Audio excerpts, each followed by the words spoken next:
Oğlu həyat yoldaşı ilə evdən uzaqlaşarkən anası bir səbətdə göy gətirərək oğluna dedi ki, oğlum al bu səbəti, bilirəm sən bu göyləri çox sevirsən.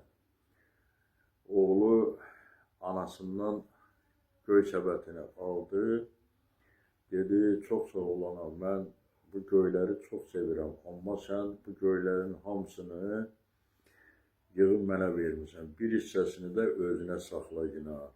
Deyir, yox balam, apar sən şəhərdə bundan istifadə edərsin.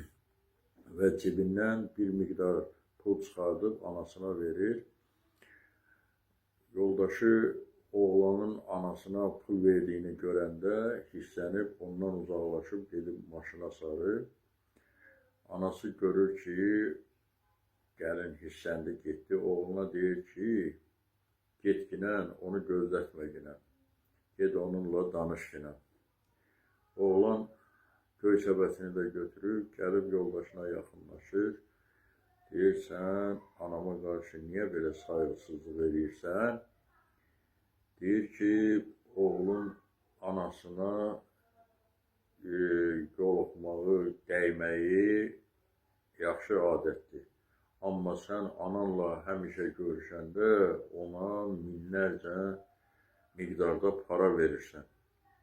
Bu onun nəyinə gərəkdir, sən bu pulları ona verirsən? Deyir, o mənim anamdır.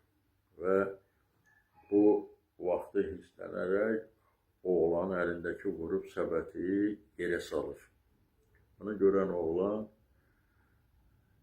qıza bir deyir ki, əyir səbəti oradan götür yine. Deyir, yox, çirklidirlər, mən onları götürə bilmərəm. Və oğlan əsəbləşərək arvadına bir şillə çəkir.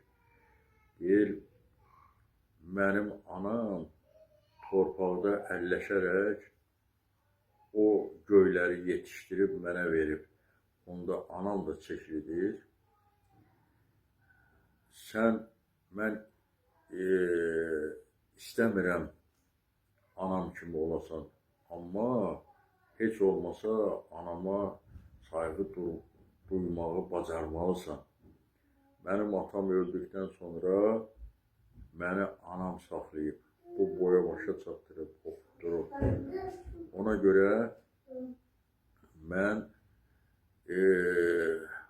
bu hərəkəti onun üçün eləyirəm.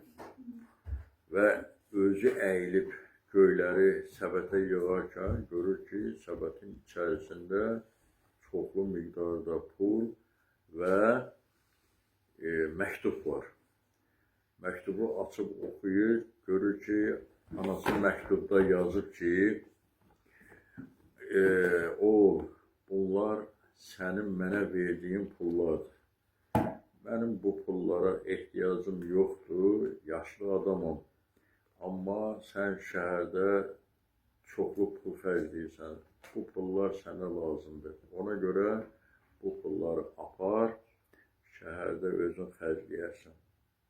Və oğlan göz yaşı axıdaraq geri qayıdıb qaçır və anasının boynuna sarılıb onu qucaqlayır. Bunu görən gəlin, o da oğlanın arxasınca qaçır və kor peşman şəkildə deyir, məni bağışlayın, mən böyük səhv eləmişəm. Oğlan yoldaşına deyir ki, yox, mən anama sayğı duymayan qız dünya gözəli olsa da onunla yaşaya bilmərəm. Ona görə sənə əlvida. Bax, həyatda hər cür hadisələr olur. Bu da bir həyat nümunəsidir. Diqqətinizə görə çox sağ olun.